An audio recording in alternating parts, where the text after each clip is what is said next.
हे सांगण्याची गरज नाही. माझे आजोबा मातंग समाजाचे पहिले खासदार देवराव कांबळे 10वी झाल्यानंतर विद्यार्थी दशेमध्ये बाबासाहेबांना त्यांनी पत्र लिहिलं, बाबासाहेब तुमचे लोक असे करतात, तुमचे लोक असे करतात, आमच्या नवरदेवाला घोड्यावर बसू देत नाहीत, मंदिरावरून हाकलून देतात, अमुक करतात, तमुक करतात, तमुक करतात. अरे 10वी पास झालेला एक विद्यार्थी बाबासाहेबावर थोडी नाराजगी व्यक्त करतो. त्या नाराजगीचे जे मुद्दे आहेत का ते पण अतिशय क्षुल्लक आहेत. मुळात काय झालंय, या ठिकाणच्या ब्राह्मणी व्यवस्थेनं आमच्या पदरामध्ये जीवन जगण्याचे जे साधनं दिलेली आहेत, ही साधनं सुरुवातीपासूनच मुबलक राहिलेली नाहीत. ही गोष्ट तुम्ही मांडली. आम्ही इथं 10 लोक स्टेजवर असतो आणि एका माणसाची भूक 1.5 भाकर जर असेल आणि तुम्ही जर 10 भाकरी टाकल्या तर काय होणार आहे? भांडणच होणार आहे ना. कोणाला तरी कमी भेटणारच आहे आणि मग पोट भरणार नाही. म्हणून सुरुवातीपासून जर तुम्ही लक्षात घेतलं तर एक गोष्ट लक्षात येते की आमचं भांडण सातत्यानं जिवंत राहण्यासाठी लागलेलं आहे. गावाच्या बाहेरचे मांसाचे जे तुकडे खाल्लेले आहेत आमच्या पूर्वजांनी, त्याच्या पाठीमाग हौस म्हणून नाही, स्वतःचे लेकरं बाळ बायका जिवंत राहिल्या पाहिजे. जिवंत राहण्यासाठी, पोट भरण्यासाठी चा तो संघर्ष होता. अगोदरच्या एका वाक्याने फकीराचा उल्लेख केला. फकीरा सुद्धा जो लूट करत होता तो का बिल्डिंग बांधण्यासाठी का? त्याला एखाद्या मतदारसंघामध्ये उभं राहायचं होतं का? नाही. त्यांचा संघर्ष हा जगण्यासाठीचा संघर्ष होता. अण्णाभाऊसाठीचे जेवढे पात्र आहेत ते सगळे पात्र जर बघितले तर एकच गोष्ट लक्षात येते, ती सर्व पात्र जगण्यासाठी धडपडतात आणि ते जगणं स्वाभिमानी असलं पाहिजे. म्हणून तीच फकीरा कादंबरी अण्णाभाऊ साठे डॉक्टर बाबासाहेब आंबेडकरांच्या झुंजार लेखणीला अर्पण करतात. जगणं महत्वाचं नाही, जगण्याच्या पलीकडे जाऊन स्वाभिमानी जगणं महत्वाचं आहे. मग स्वाभिमानी जगणं महत्वाचं आहे आणि डॉक्टर बाबासाहेब आंबेडकरांनी संविधानामध्ये सर्वांना हक्क आणि अधिकार दिलेले असताना पुन्हा एकदा शेड्यूल कास्ट मधल्याच नाही तर विविध जात समूहातल्या काही लोकांमध्ये संसाधनाचं असमान वाटप का झालं? म्हणजे मुळात आम्ही भांडणारेच लोक आहेत. जो नैवेद असतो, नैवेदावरून भांडणं केलेत, मटणावरून भांडणं केलेत आणि संविधानामध्ये हक्क आणि अधिकार दिले, ते हक्क आणि अधिकार सुद्धा आमच्यापर्यंत व्यवस्थित पोहोचलेले नाहीत, अशी काही समाज घटकांची धारणा झाली. आणि तशी धारणा होऊन त्या ठिकाणी सुरुवातीला 1961च्या जनगणनेनंतर त्या ठिकाणी वेगवेगळे कमिशन नेमायला सुरुवात केली सरकारनं आणि त्या कमिशन मधून असं ठरवण्यात आलं, शेड्यूल कास्ट मधल्या काही जातींचा विकास पुरेसा झालेला नाही. रिझर्वेशन नावाची संकल्पना आहे. ही संकल्पना मूलतः मी तुम्हाला ही गोष्ट या ठिकाणी सांगू इच्छितो याच्या बॅक फ्लॅश मध्ये जात असताना, हा गरिबी निर्मूलनाचा कार्यक्रम नाही. रिझर्वेशन नावाची संकल्पना गरिबीचं निर्मूलन करण्यासाठी नाही. म्हणून जी गोष्ट आपण मागत आहोत, गरीबाला दिला पाहिजे, श्रीमंताला नाही दिला पाहिजे, हे तुमच्या म्हणण्याशी मी बिलकुल सहमत नाहीये. महात्मा फुलेनं ही संकल्पना सर्वात अगोदर मांडली आणि मांडत असताना त्या ठिकाणी त्यांनी सांगितलं की ज्याची जेवढी लोकसंख्या असेल त्या लोकसंख्येच्या प्रमाणामध्ये रिझर्वेशन भेटलं पाहिजे, म्हणजे प्रतिनिधित्व भेटलं पाहिजे. आता ही आरक्षणाची संकल्पना सर्वप्रथम शाहू महाराजांच्या संस्थानामध्ये शाहू महाराजांनी त्याचा अंमल केला आणि त्याला संविधानिक स्वरूप देण्याचं काम डॉक्टर बाबासाहेब आंबेडकरांनी दिलं. परंतु आज जे लोक अबकडाच्या मुद्द्यावरून भांडत आहेत, तो मुद्दा मुळात बघितल्यानंतर एक गोष्ट लक्षात येते, त्यामध्ये दोन प्रवर्ग आहेत, म्हणजे दोन मतप्रवाह आहेत. मी कुठल्याही मतप्रवाहाचं वकीलपत्र घेऊन इथं उभा राहिलेलो नाही. एक मतप्रवाह असा आहे की शेड्यूल कास्ट मध्ये अबकड आरक्षण केल्यामुळे यक्य तुटत असं एक वल्गना केली जाते, बोललं जातं. माझं असं म्हणणं आहे, अबकड जरी झालं, ते कसं झालं पाहिजे, काय झालं पाहिजे ते पुढे बोलणारच आहे मी. हा जो एकमेव जो धागा पकडला जातो, हा धागा चुकीचा आहे.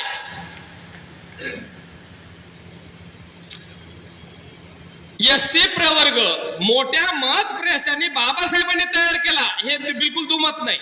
डेझेल बेस्टॉनचे 10 निकष लावलेत, जे ब्राह्मणाकडून पूजा करून घेत नाहीत, जे गोमांस भक्षण करतात, जे ब्राह्मणाला आपला गुरु मानत नाहीत, ते 10 निकष लावले. पण तेवढ्याच बेसवरती ते लोक होमोजिनियस आहेत असा दावा आम्हाला करता येणार नाही. तसं असलं असतं तर मातंग आणि महार आणि शेड्यूल कास्ट मधल्या अन्य जाती यांच्यामध्ये आंतरजातीय विवाह झाला असता. परंतु आम्ही प्रवर्गानं एक आहोत, पण सांस्कृतिक दृष्ट्या आमचा धोरण परस्पर विरोधी आहे. म्हणजे तांत्रिक दृष्टीनं शेड्यूल कास्ट हा प्रवर्ग एक जीव आहे, होमोजिनियस आहे. परंतु प्रॅक्टिकली नाही. ह्या गोष्टीची जाणीव बाबासाहेबांना पण होती, म्हणून बाबासाहेबांनी या सर्व वर्गाला एका सांस्कृतिक धोरणामध्ये बांधण्याच्या दृष्टिकोनातून शेड्यूल कास्ट तयार केला आणि विषय संपला असं नाही झालं. त्यांनी तुम्हाला आणि आम्हाला जोडणारा महत्वाचा दुवा दिला, तो म्हणजे सिद्धार्थ गौतम बुद्धाचा धम्म. आणि त्या धम्मामुळे आमची एक सांस्कृतिक ओळख झाली, एक सांस्कृतिक स्वातंत्र्यपणे ओळख निर्माण झालेली आहे. म्हणून त्या धम्माचा प्रचार प्रसार करत हे ज्या वेळेला शेड्यूल कास्ट मध्ये मोठ्या पद्धतीनं रुजायला लागलं, आता लक्ष्मण दादांनी सांगितलं त्यांच्या वडिलांना निळी टोपी होती. माझ्या काकाचं लग्न बुद्धिस्ट पद्धतीनं झालं, माझं लग्न बुद्धिस्ट पद्धतीनं झालं, माझ्या घराला अशोक चक्र आहे. म्हणजे नॉन बुद्धिस्ट असताना सुद्धा आमच्या घरामध्ये बुद्धिझमची वाटचाल चालू आहे. मी ह्याला होमोजिनियस म्हणतो, ह्याला एक जिन्सीपणा म्हणतो, ह्याला सांस्कृतिक नाळ जोडणं म्हणतो. मी त्या गोष्टीला मी बिलकुल मान्य करायला तयार नाही. शेड्यूल कास्ट मधल्या पूर्वसमीच्या महाराणी आजच्या बुद्धिस्टामध्ये तिळवण, लाडवण वगैरे सोमस अशा उपजाती आहेत. आणि लग्न करताना सुद्धा त्या ठिकाणी जर सोमस आहे का लाडवण आहे का तिळवण आहे हे जर बघत असताल तर बाबासाहेबांनी एका प्रवर्गात बांधून त्याचा काय उपयोग आहे का? नाही. धम्म देऊन काय उपयोग आहे का? नाही, त्याचा काहीच उपयोग नाही. म्हणून ह्या सर्व गोष्टीला होमोजिनियस पद्धतीला तुम्ही तांत्रिक दृष्टीने न बघता दीर्घकालीन राजकारणाच्या दृष्टिकोनातून आम्ही बघितलं पाहिजे. कारण बाबासाहेबांनी जे रिझर्वेशन दिलेलं आहे हे तुम्ही अस्पृश्य असल्यामुळे दिलेलं नाही, केवळ अस्पृश्य असल्यामुळे नाही, अस्पृश्यासोबतच हे सर्व अस्पृश्य नॉन हिंदू आहेत. नॉन हिंदूच्या बेसवरती त्यांना रिझर्वेशन मिळालेलं आहे. केवळ अस्पृश्य असल्यामुळे रिझर्वेशन नाही, केवळ नॉन हिंदू असल्यामुळे रिझर्वेशन नाही, त्या भारत देशातील हिंदू आणि मुस्लिम या दोन मोठ्या राजकीय प्रवाहानंतर, दोन राजकीय घटकानंतर तिसरी राजकीय ताकद म्हणून बाबासाहेबांनी शेड्यूल कास्टच्या ह्या प्रवर्गाकडे बघितलेला आहे. तिसरी ताकद नॉन हिंदू म्हणून आम्हाला रिझर्वेशन आहे. आणि ह्यासाठी महाडच्या चौदार तळ्याच्या सत्याग्रहाच्या वेळेस आमच्या लोकांना लाट्या काट्या खावा लागल्या. कारण आमचे लोक ऐकत नाहीत. बाबासाहेबांनी सांगितलंय तिथं पाणी प्यायला जाऊ नका, नाही म्हणे आम्हाला पाणीच प्यायचं आमचंच आहे, ते आमचेच लोक आहेत. अरे बाबा तुमच्यासारखे दिसतात पण तुम्ही तर तुम्हाला आपलं मानत नाहीत, तुम्ही वेगळे आहात. तरी लोकांनी ऐकलं नाही. बाबासाहेबांनी डेमो दिला, फटके खाली लक्षात आलं पाणी आपलं नाही, पाणी त्यांचं आहे, हे संसाधन आपल्या हक्काचं नाही. लोक म्हणे मंदिरात जायचंय, मंदिरामध्ये जायला लागले. बाबासाहेब म्हणले जाऊ नका. ठीक आहे, काळाराम मंदिरात जाऊन बघा, डेमो घ्या. डेमो घेतला, मंदिरात गेल्यानंतर फटके बसले. सिद्ध झालं पाणी पिण्याचा अधिकार तुम्हाला नाही, मंदिरात जाण्याचा अधिकार तुम्हाला नाही. ह्याचं डॉक्युमेंटेशन तयार झालं आणि हे सर्व गोलमेज परिषदेमध्ये मांडण्यात आलं. आणि गोलमेज परिषदेमध्ये ज्या वेळेला महात्मा गांधी या शेड्यूल कास्टच्या वर्गाला म्हणत होते की शेड्यूल कास्ट हा हिंदूचा भाग आहे आणि मी जर शेड्यूल कास्टच्या लोकांना स्वातंत्र्य अधिकार दिले तर हिंदूंचं ऐक्य धोक्यात येईल. पण ते हिंदूपेक्षा वेगळे कसे आहेत यासाठी बाबासाहेबांनी गोलमेज परिषदेमध्ये लढा उभा केला, तारेवरची कसरत केली आणि आम्हाला त्या ठिकाणी नॉन हिंदू म्हणून आमच्याकडे एक दृष्टिशब्द ब्रिटिशांनी टाकला. त्याचा परिणाम म्हणून आमचं स्वातंत्र्य अस्तित्व या ठिकाणच्या शासनकर्ती तत्कालीन जमात जी होती ब्रिटिश जमात त्यांनी मान्य केलं आणि त्यानंतर आम्हाला हक्काने अधिकार मिळालेले. खास चंदनसिंह साहेब तुम्हाला सांगतोय, जे आज लोक म्हणत आहेत ना आमच्या वज्रमुठीमध्ये हिंदुत्व आहे ना, खास त्या लोकांसाठी. मुळात नॉन हिंदू हा रिझर्वेशनचा शेड्यूल कास्टच्या रिझर्वेशनचा बेस आहे, ही गोष्ट लक्षात घेतली पाहिजे. पण त्याचे फासे जास्त बाबासाहेबांनी संविधानिक तरतुदी करताना आवडलेले नाहीत. आणि ही पण गोष्ट आम्ही लक्षात घेतली पाहिजे, प्रवर्गाचा अवकडा झाल्यामुळं ऐक्य तुटतं हे 100% सत्य नाही. त्याच्या पुढे जाऊन बाबासाहेब म्हणतात ऐक्य प्रस्थापित करण्यासाठी आमची आपापसामध्ये सांस्कृतिक नाळ जुळली पाहिजे आणि ती सांस्कृतिक नाळ जुळण्याच्या दृष्टिकोनातून धम्म दिला. 14 ऑक्टोबर 1956 ला केवळ 10,000 मातांगाने त्या ठिकाणी धम्माचा स्वीकार केलेला आहे. म्हणजे मातांगांनी सुद्धा त्या ठिकाणी पूर्णतः त्यांचं ऐकलं नाही. त्याचबरोबर नॉन महार, पूर्वाश्रमीचे नॉन महार, आजचे नॉन बुद्धिस्ट यांनी सुद्धा ती गोष्ट ऐकली नाही. आणि म्हणून विज्ञानवादाची कास धरायचा आम्ही राहून गेलो.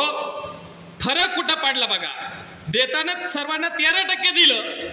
सर्वचा मी प्रवास तुम्हाला आतापर्यंत शेड्यूल कास्टचा सर्वांचा सांगितला पूर्वीपासूनचा. मग हे सगळे समोर आहेत, शेजारी आहेत, गाव किसाबाहेरचे आहेत, ब्राह्मणाला गुरु मानत नाहीत, ब्राह्मणाकडून कुठला क्रियाक्रम करून घेत नाहीत. मग तरी पण पिछाडीवरती जे वर्ग पडलेत ते का पडलेत त्याचं कारण आहे. बाबासाहेबांनी सोलापूरच्या मांगवाड्यामध्ये मातांग परिषद घेतली आणि त्या ठिकाणी सांगितलं शिका, संघटित व्हा, संघर्ष करा. मातांगाने नाही ऐकलं. ज्या महाडवाड्यामध्ये बैठक झाली नाही, सभा नव्हती, त्या महाडवाड्यातल्या लोकांनी ऐकलं. ते शिक्षणाच्या मार्गावरती आले. दुसरं त्यांनी बाबासाहेबांनी सांगितलंय गावक्या सोडा, कारण मांगा महाराच्या भांडणाचं मूळ कारण काय असेल. देवराव कांबळेचं पत्र पण बघितल्यानंतर तुमच्या लक्षात येते. 5 जून 1948च्या जनताच्या अंकामध्ये आणि 18व्या खंडामध्ये आज हे पाहायला मिळतं. ते वतन गावक्या, या गावक्यावरून भांडणं तंड होत होते. बाबासाहेबांनी त्यांना शहराकडे चला, गाव सोडा, गावक्या सोडा. आता गावक्या सोडल्या, मग ज्या गावकीमुळे भांडणं चालू होते, गावक्या पूर्वाश्रमीच्या महाराणी सोडल्या. हालाकी मातांगांनी पण सोडायला पाहिजे होत्या. पण ज्या महाराणी गावक्या सोडल्या, ज्या जागा रिक्त झाल्या, त्या रिक्त जागा म्हणजे मातांगांना संधी वाटली गेले, रेसमधून गेले, स्पर्धेतून गेले आपले. चला आता सगळं गाव पाटील माझ्याकडे येणार, सरपंच माझ्याकडे येणार, सर्व माझ्याकडे येणार. वतना गावक्या महाराणी सोडल्या, शहराकडे गेले. मातांगाने ते स्वीकारलं नाही, मातांगाने वतन सोडली नाही, गावक्या सोडल्या नाही. दरम्यानच्या काळात जी पहिली पिढी होती, ही पहिली पिढी शहराकडे जी गेली, जी कर्मचारी नाही झाली महारांची, हे लेबर झाले, कामगार झाले, विशेषतः गिरणी कामगार झाले. आणि त्यांचे जे मुलं बाळ आहेत पहिली पिढी, 1965च्या दशकामध्ये कर्मचाऱ्यांचा वर्गाचा उदय पहिल्यांदा त्या ठिकाणी झाला, कर्मचारी वर्ग तयार झाला. ज्या वेळेला आपल्या सोबत राहणारा पुरोसमीचा मार म्हणजे बुद्धिस्ट बांधव आपल्या पुढे जाऊन त्याच्या मुलाला नोकरी लावतो, त्यांच्या घरामध्ये कर्मचारी तयार होत आहेत, आपण पिछाडीवर पडत आहोत, ह्या गोष्टीची जाणीव आतापर्यंत मातांग समाजातल्या लोकांना बऱ्यापैकी झाली होती. आणि म्हणून एका पिढीचं जे अंतर पडलेलं आहे, एका पिढीचं डेव्हलपमेंटचं जे अंतर पडलं ना, ते अंतर म्हणजे हे एका पिढीचं अंतर पडलेलं बघा. गावक्या सोडणं, शहराकडे स्थलांतरित न करणं, गावक्याला पकडून राहणं, त्याचा परिणाम हा झाला की 1980च्या दशकामध्ये एक गॅप पडला, जनरेशन गॅप. महार आणि मांग यांच्यामध्ये जो जनरेशन गॅप पडला, सोबत राहणारे, सोबत राहणीमान, सारखं राहणीमान, गावकुशाच्या बाहेर राहणारे, पण राहणीमानामध्ये, सांस्कृतिक धोरणामध्ये, सर्वच गोष्टीमध्ये बदल झाला. आणि त्या गॅप मधून जे उगवलेलं रोपट आहे, ते रोपट म्हणजे आरक्षण उपवर्गीकरणाचं रोपट आहे. पहिल्यांदा असं वाटलं की आम्ही माग आहेत आणि आम्हाला पाहिजे.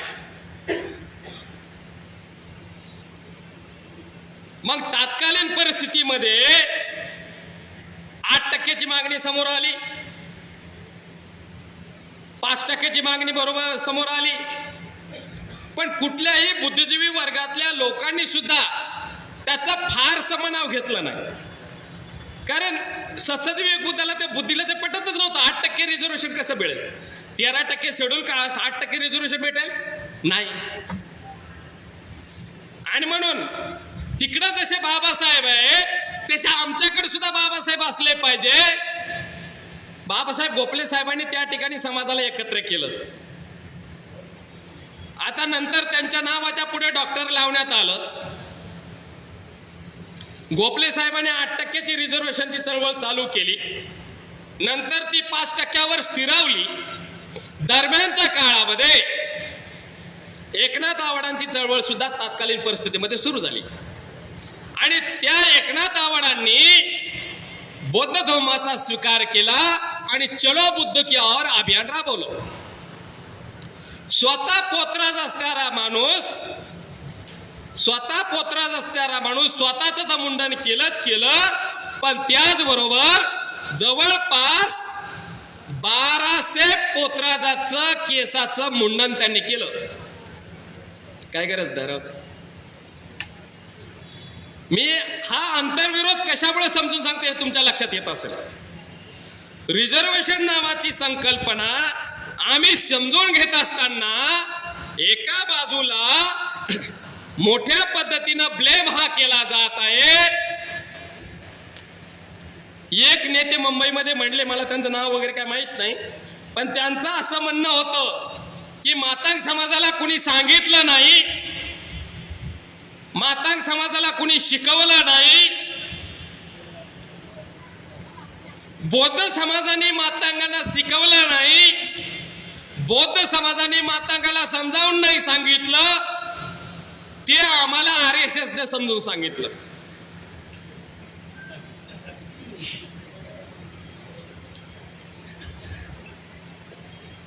आणि अण्णाभाऊ साठे म्हणतात, ज्याला ते बाप मानतात स्वतःचा, अण्णाभाऊ साठे म्हणतात, जग बदल घालून घावं सांगून गेले मज भीमराव. मग मला प्रश्न पडतो, हे म्हणतात मला सांगितलं नाही, मला समजावलं नाही, मला विचारलं नाही, आणि अण्णाभाऊ साठे तर म्हणतात बाबा मला जग बदलायचं सांगितलंय बाबासाहेबांनी. ते पण कसं बदलायचं सांगितलंय, घाव घालून बदलायचं सांगितलंय.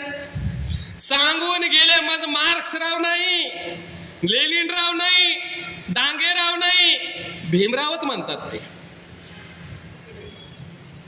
आणि ज्या अण्णाभाऊ साठेचं नाव घेऊन आम्ही समाजात काम करतो त्यांनी पण आम्ही लक्षात घेतलं पाहिजे, जग बदल घालून घावं हा शब्द प्रयोग अण्णाभाऊ साठे करतात.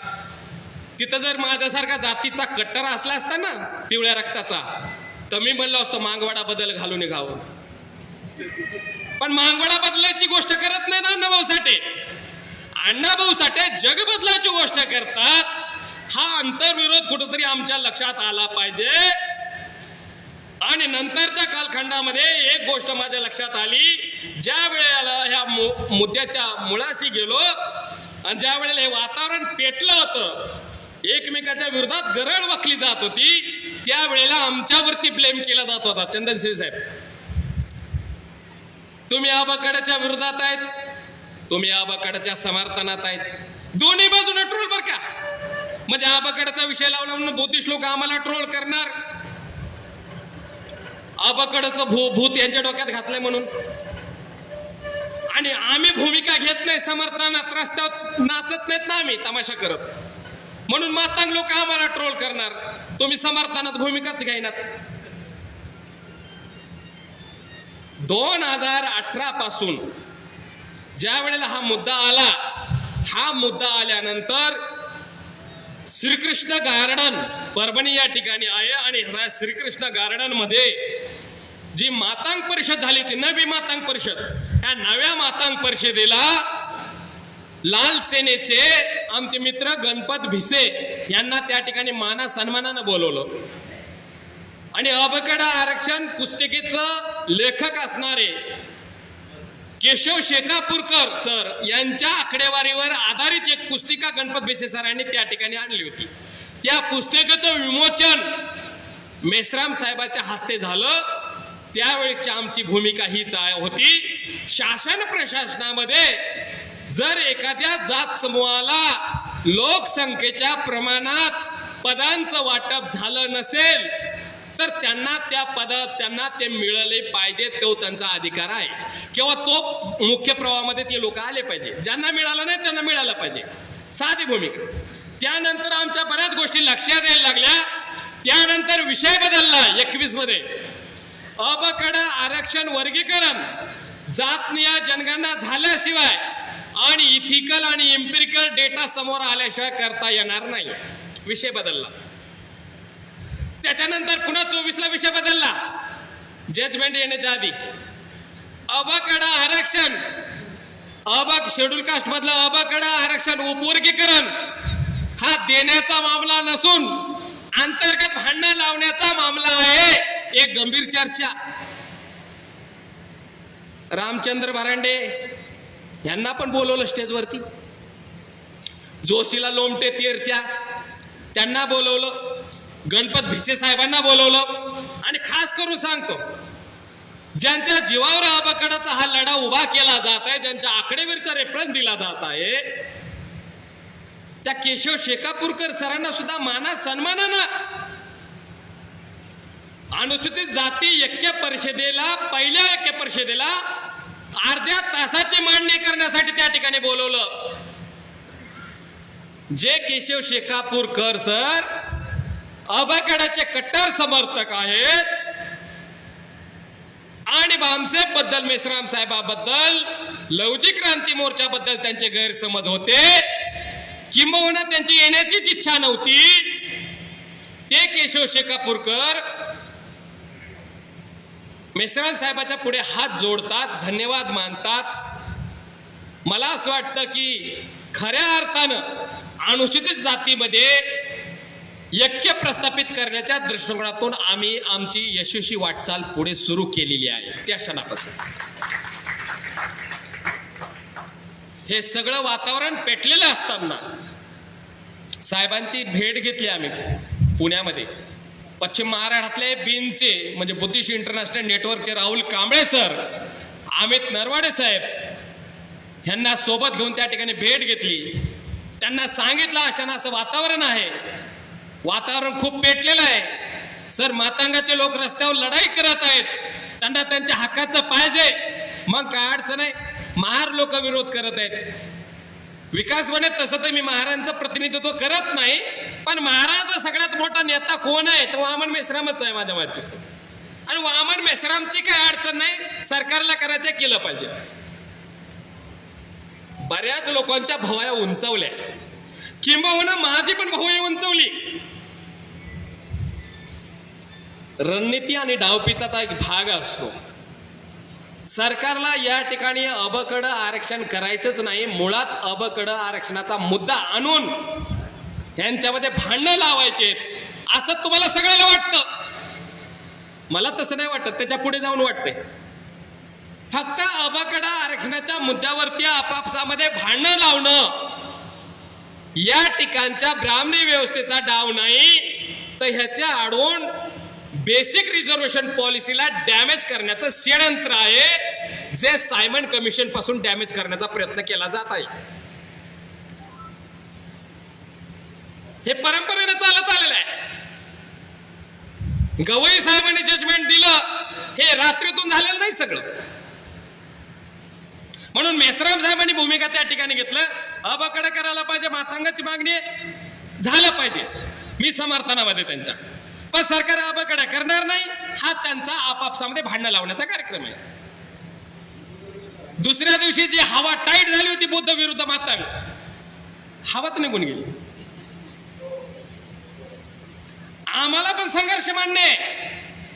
सिद्धार्थ गौतम बुद्धाला सुद्धा संघर्ष मान्य होता, पण सिद्धार्थ गौतम बुद्ध म्हणतात संघर्ष आम्हाला मान्य आहे, पण तो संघर्ष आपापसातली नसावा, शत्रूच्या विरोधात संघर्ष असावा. आणि आम्हाला माहित आहे शेड्यूल कास्ट मधल्या ज्या जातीचा आहे तेवढ्याच नाही तर 85% मूलनिवासी बहुजन समाजातील जाती आमच्या दुश्मन नाहीत. त्यामुळे त्यांच्या विरोधामध्ये स्टँड घेण्याचं काहीच कारण नाही. असाच मुद्दा हरियाणा राज्यामध्ये चंडीगड नावाचं शहर आहे, त्या शहरामध्ये कांशीराम साहेब त्या ठिकाणी गेले आणि कांशीराम साहेब त्या ठिकाणी गेल्यानंतर सगळे पत्रकार आले आणि सगळे पत्रकार म्हणायला लागले, साहेब साहेब साहेब, सगळे काय ते भंगी लोक असं म्हणत आहेत की चर्मकारांनी खाल्लंय भांग्याचं कोणी खाल्लंय? चर्मकारांनी खाल्लंय. असं चर्मकारांनी खाल्लं म्हणतात, मग त्यांचं काय म्हणणं आहे? चर्मकाराच्या हिश्श्याचं थोडंसं मिळालं पाहिजे.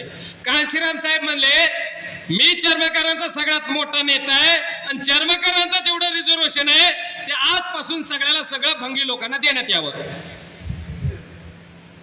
भंगी विरुद्ध चर्मकार वाद सिगेला पेटलेला होता.